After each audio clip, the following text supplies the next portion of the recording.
of thousands of records related to the late sex offender Jeffrey Epstein continued this weekend after Congress passed bipartisan legislation last month forcing that release. It comes as the department faces growing questions over how those files were released and why some documents are no longer available. NBC's News' Alice Barr has more.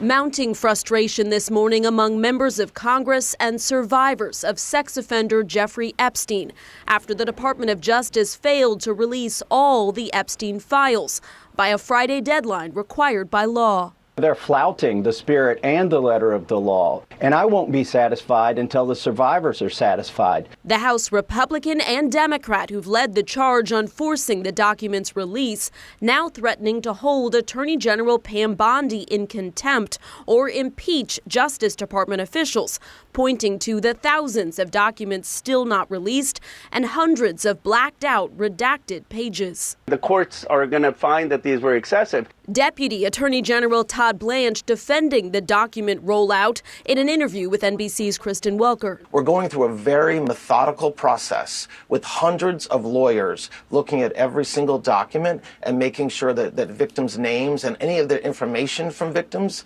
is protected and redacted.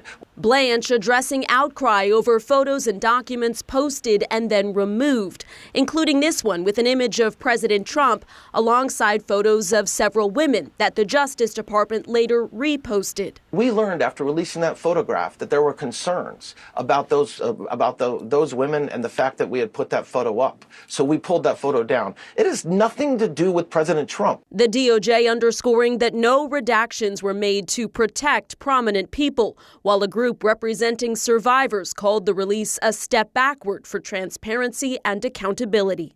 In Washington, Alice Barr, NBC News.